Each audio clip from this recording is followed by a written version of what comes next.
مگر جذبات سے مغلوب ہونے کے بعد جلد ہی انہوں نے اپنی عقل سے کام لیتے ہوئے اس مقصد کے لیے اپنے سب سے بڑے بیٹے شہزادہ زنانزا کو اس مقصد کے لیے قدیم مصری سلطنت کے سفر کی طرف ایک تیز رفتار گھوڑے پر روانہ کر دیا۔ مگر جب شہزادہ زنانزا قدیم مصری سلطنت کی شمال مشرقی سرحد کے راستے قدیم مصری سلطنت کی حدود میں داخل ہوئے تو انہیں قدیم مصری سلطنت کی افواج نے جو اس وقت اپنی ازلی دشمن قدیم ریاست ہٹی کے خلاف جنگ میں مصروف عمل تھی، جب انہوں نے اپنی دشمن افواج کے شاہی محل کے فرد کے شہزادہ زنانزا کو قدیم مصری سلطنت کی سرحدی حدود کی خلاف ورزی کرتے ہوئے دیکھا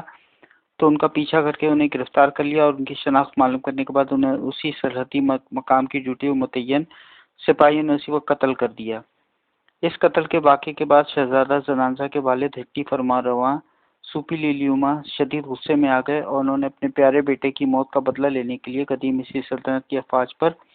اپنے جنگی حملوں میں مزید تیزی پیدا کر دی۔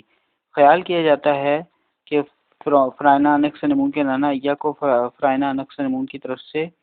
ہٹی فرمانرواں سوپی لیلیوما کو لکھے ہوئے ان کے خط اور اس سارے معاملے کی بھنک پڑ گئی تھی، اس لیے انہوں نے شہزادہ زنانزا کو قدیم مصری سلطنت کی حدود میں داخل ہوتے ہی سرحدی راہداری کی خلاف ورزی کرنے پر قتل کروا دیا تھا۔ اس قتل کے واقعے بعد جنگ میں مزید آگ بھڑک اٹھی اور مزید تیزی آ گئی تھی۔ فرائنا انکسنمون کا انتقال محض 26 برس کی قلیل عمر میں سن 1322 قبل مسیح عیسوی میں ہوا تھا۔ ان کے انتقال یا قتل کی وجوہات کا تاریخی طور پر تاحال کوئی علم نہیں ہے، کیونکہ فرائنا انکسنمون کے نانا ایا اور قدیم مصری سلطنت کے افواجی کمانڈر ان چیف جنرل ہورہیب نے ان کی موجودگی کی تمام تاریخی نوعیت کی علامتیں مٹانے کی کوشش کی تھی۔ البتہ ویلی آف کنگز کے قبرستان میں سن 1817 میں ایک مقبرے کی دریافت ہوئی تھی، جس میں فرعون شاہی خاندان کے چند افراد کی خواتین کی ممیاں بھی دریافت ہوئی تھی۔ سن 2010 میں اس مقبرے سے دریافت ہونے والی ایک ممی کو ڈی این اے تجزیوں کے بعد فرائنا انکسنمون کی ممی کی حیثیت سے شناخت کر لیا گیا تھا۔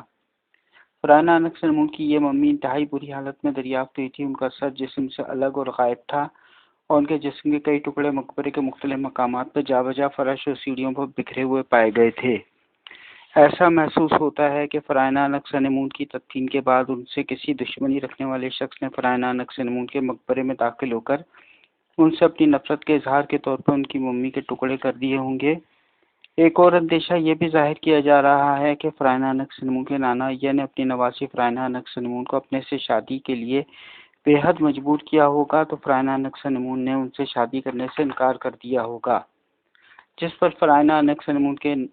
کو ان کے نانا ایا نے اپنی نواسی فرائنا انکسنمون کو قتل کروا کر ان کی لاش کو ٹکڑوں کی شکل میں ممی بنا کر دفن کر دیا ہوگا، اور پھر اس کے بعد بھی فرائنا انکسنمون کی ممی کے مزید ٹکڑے کر کے ان کی میت سے مزید انتقام بھی لیا گیا ہوگا۔ فرعون توتنخامن کی موت کے بعد فرائنا انکسنمون کے نانا ایا نے قدیم مصری سلطنت کا اقتدار اور بادشاہت سنبھال لی تھی، اور ساتھ ہی ایا نے قدیم مصری سلطنت کی افواج کے کمانڈر ان چیف جنرل ہورہیب کو بھی اپنا کو ریجنٹ یا کراؤن پرنس منتخب کر لیا تھا۔ یہ بھی خیال کیا جاتا ہے فرائنا انکسنمون نے اپنے نانا ایا کے شدید دباؤ کو برداشت نہ کرتے ہوئے ہار مان لی ہوگی اور اپنے نانا ایا سے مجبوراً شادی کر لی ہوگی، مگر ان دونوں کی آپسی ناچاکی کا سلسلہ بدستور شادی ہونے کے باوجود بھی مسلسل جاری رہا ہوگا، جس پر فرائنا انکسنمون کے نانا ایا نے انہیں ان کی کسی بات و مشتعل ہو کر قتل کر دیا ہوگا۔ تھیبس شہر کی کھدائی کے دوران ماہرین آثار قدیمہ نے شادی کی ایک ایسی انگوٹھی بھی دریافت کی تھی جس پر فرائنا انکسنمون اور ان کے نانا ایا کی تصاویر کندہ تھی، جو اس بات کی دلیل ہے کہ فرعون ایا فرائنا انکسنمون سے شادی کرنے میں کامیاب ہو گئے تھے۔ مختلف تاریخی حوالوں سے یہ بات ایک طے شدہ امر ہے کہ فرعون توتنخامن اور فرائنا انکسنمون کو منظم سازش کے تحت قتل کروا کر قدیم مصری سلطنت کے اقتدار پر قبضہ حاصل کر لیا گیا تھا۔ ختم شد۔